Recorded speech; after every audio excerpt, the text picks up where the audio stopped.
At 10:26 local time, over the Sea of Azov, a single Ukrainian Lyuty drone was screaming toward a target that Russia couldn't afford to lose. The target was an IL-38 Newton's aircraft. This wasn't just a transport plane. It was the only platform Russia possessed in the Black Sea, capable of detecting the new generation of Ukrainian naval drones and submarines. Satellite imagery from 6 hours prior had shown ground crews removing the engine covers. The intelligence was clear. The IL-38 Newtons would be flight-ready by 13. The Ukrainians had a closing window. This was their only shot to take it out before it got airborne. The clock was already running out. At 10:31, the Lyuty crossed the Ukrainian coastline and descended to a perilous 50 meters above the gray winter water. Ahead lay 280 kilometers of open sea. At 220 kilometers per hour, the crossing would take 76 minutes. 76 minutes of calculated silence. The drone's composite airframe was designed to scatter radar energy in every direction except back toward Russian stations, like throwing a handful of glitter instead of using a mirror to see yourself. But at 50 meters altitude, the Earth's curvature did the heavy lifting. Radar waves travel in straight lines, but the Earth doesn't cooperate. By flying this low, the drone remained physically below the radar horizon, invisible to every Russian sensor within 200 kilometers. For over an hour, the Lyuty might as well have been a ghost. Everything seemed to be a routine operation until the drone reached land again. At 11:47, the invisible phase ended. Now came the part where Russia got a vote.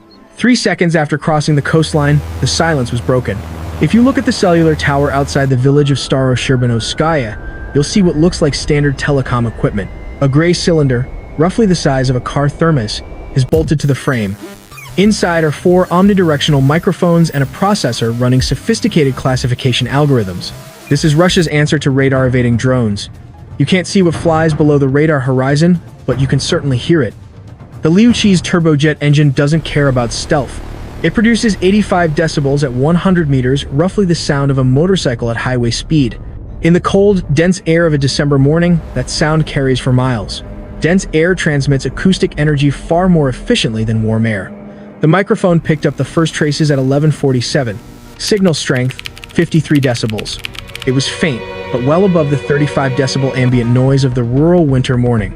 The algorithm found its needle in the haystack. The processor performed a fast Fourier transform, breaking the incoming sound into its component frequencies like separating a chord into individual notes. It matched the spectral fingerprint against its database, the specific whistle of compressor blades between 4,000 and 8,000 hertz, and the lower rumble of combustion. Classification returned in 1.3 seconds, UAV. Confidence, 87%. One microphone gives you a direction, but not a distance. However, Russia has over 200 of these sensors along the coast. Within 8 seconds, 3 more microphones reported contact. The fusion algorithm computed where the bearing lines intersected using basic trigonometry performed thousands of times per second. A track appeared on the network, hostile UAV 3, position accurate to 50 meters. The drone had no idea it was being tracked. It carried no acoustic warning system because such a device doesn't exist for aircraft this size. The microphones could follow the Lyuty, but they couldn't shoot it down. For that, Russia needed a weapon. At 11:52, the track data reached a Tor M2 battery 18 kilometers away. The Tor M2 is Russia's premier short-range defense, featuring 8 missiles and a radar that can track 48 objects simultaneously. On paper, the Lyuty was already destroyed. The battery commander slewed his radar to the coordinates provided by the acoustic network. He expected a lock. He got nothing. The screen showed empty sky. The problem was the elevation angle. The Tor's fire control radar needs to look slightly up at its targets, at least 1.5 degrees above the horizon. Any lower, and the radar beam reflects off the ground, creating clutter that overwhelms the processor. The system was designed for aircraft flying at hundreds of meters, not a drone hugging the deck at 30 meters. At 18 kilometers distance, the Lyuty sat at an elevation angle of just 0.1 degrees. It was essentially on the horizon line. The radar was staring straight into the dirt, and the drone was buried in the interference. The commander did the math. For his radar to see a target at 30 meters, the drone needed to be within 1.2 kilometers of his position. But the Lyuty was passing 4 kilometers to the north. It would never enter the narrow window where his radar could acquire it. He watched the acoustic updates helplessly. The drone had slipped past the network through a loophole in physics. But something else had been hunting the Lyuty since before it crossed the coast. Something that didn't care about radar horizons. 40 kilometers to the west, a Geran 2 drone was airborne. This wasn't the standard kamikaze drone used to strike buildings. If you look at the top of the fuselage, you'll see a modification that looks desperate. A 9K-333 Verba missile in a launcher tube held by aluminum brackets. Russia had turned a slow, one-way attack drone into an airborne surface-to-air missile platform. It was the equivalent of duct taping a shotgun to a lawnmower, ugly, improvised, and just stupid enough to work. The operator didn't fire with a simple button press. He sent commands through a mesh network, a radio system where signals hop between relay drones to reach the hunter. By 11:47, the Duran received the acoustic track data. The operator adjusted course, descending to 600 meters to search. But finding a drone at 30 meters altitude against the ground is a nightmare for thermal sensors. The Verba Seeker needs contrast, a hot target against a cold background. Against the sky, the engine exhaust stands out clearly. Against the frozen farmland, which varies in temperature from -3 to +5 degrees, the drone is just another warm spot in a complex thermal tapestry. The operator searched for 6 minutes. Fuel was running low.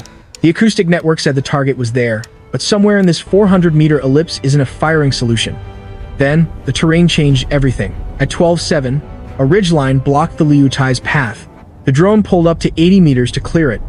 For 3 seconds, the hot exhaust was silhouetted against the cold gray sky. The contrast was perfect. The Duran's camera caught the bright thermal point. The operator acted fast. First command, open the launch cover. Servo motors actuated, swinging the protective cap clear. Second command, align the drone. The Seeker found the exhaust immediately. Ultraviolet, infrared, mid-infrared, all 3 channels confirmed a real engine profile. Third command, fire. The solid fuel motor ignited, subjecting the airframe to 20 grams of acceleration. The missile screamed toward its target. Range at launch, 7.2 kilometers. Time to intercept, 11 seconds. The Verba uses proportional navigation. It doesn't chase the target, it calculates where the target will be and flies to that point, constantly cutting off the angle. It is simple geometry, and it is incredibly difficult to defeat without flares or jamming. The Liuti had neither, but it had something else. The moment the Liuti crested the ridge, its flight computer executed the next pre-programmed waypoint. Nose down, throttle idle, dive for terrain on the far side. A stream bed lay ahead that would provide an acoustic shadow for the next leg of the journey. The drone wasn't evading the missile. It didn't know the missile existed. It was just following the map. This coincidence saved it. The missile seeker held its lock, commanding a dive to match the target. But now the missile was flying toward the ground at 600 meters per second. The Verba's magnetic proximity fuse is designed to detonate near metal structures, but frozen ground and iron-rich soil generate faint magnetic signals. As the missile skimmed the Earth at 18 meters, the fuse had to distinguish the drone from the ground. It failed. The fuse triggered on an abandoned tractor lying in the stream bed. The warhead detonated on the frozen Earth. Fragments scattered across the field, but the Liuti, 40 meters ahead and climbing, only shuddered from the shockwave. The operator watched the explosion in disbelief. Wrong position, no debris trail. Miss. He had burned his only missile and nearly all his fuel. The target was gone. The Liuti had survived acoustic detection through terrain masking, the Tor system through geometry, and the Verba through sheer luck. Ahead lay the hardest part, the terminal phase at Yeysk airfield. The drone had to find one specific aircraft among dozens. It had to hit the IL-38 Newtons, not the standard IL-38 parked 80 meters away. If you look at the 2 aircraft, they are nearly identical. Same 4 turboprop engines, same gray paint. The only difference is the NV9 ELINT pod, a boxy structure mounted above the cockpit. Destroy the wrong aircraft, and Russia loses a cheap trainer. Destroy the right one, and Russia loses its submarine hunter. The neural network running on the drone's Skynode-S computer was trained for exactly this discrimination. It didn't use explicit rules. It used patterns learned from thousands of satellite photos and commercial aviation pictures. It knew the aspect ratio of the ELINT pod, the shadow it cast, and its position relative to the cockpit windows. As the drone approached, the camera fed frames to the processor at 30 per second. The algorithm identified edges, shapes, and geometric relationships. It drew a bounding box around the candidate shape on the roof. Comparison with training data yielded a match. Classification: IL-38 Newtons. Confidence: 94%. At 12:15 plus 8 seconds, the strike was authorized. But seconds later, the navigation computer detected an obstacle not in its reference imagery. A ground power unit with an exhaust stack extended into the approach path. The satellite photos were 18 hours old. Someone had moved equipment. The AI recalculated instantly 3 degrees right, steeper descent. This correction saved the drone from a collision but shifted the impact point by 12 meters. At 12:15 plus 21 seconds, the radar altimeter measured 6.1 meters above the target's fuselage. The warhead initiated. This was not a conventional bomb. A standard explosion creates localized damage. The security service of Ukraine needed to perform a lobotomy. The airburst warhead contained a central charge surrounded by 2,000 steel cubes packed in a polymer matrix. The explosion was shaped, directing the blast energy downward in a focused cone rather than outward. The fragments accelerated to 1,800 meters per second, striking the aircraft with a density of 40 impacts per square meter. The aluminum skin offered no resistance. The cone of fragments struck slightly aft of the planned aim point due to the obstacle avoidance, but it didn't matter. The NV-9 pod took hundreds of direct hits. The housing ruptured, the antenna array was shredded, and the processing unit was destroyed.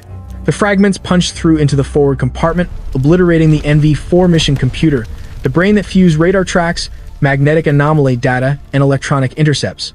Secondary impacts severed oil lines in the No. 2 engine, igniting a fire. The IL-38 Newtons didn't explode dramatically. It simply stopped being a functional weapon. The radar still existed, but nothing could process its returns.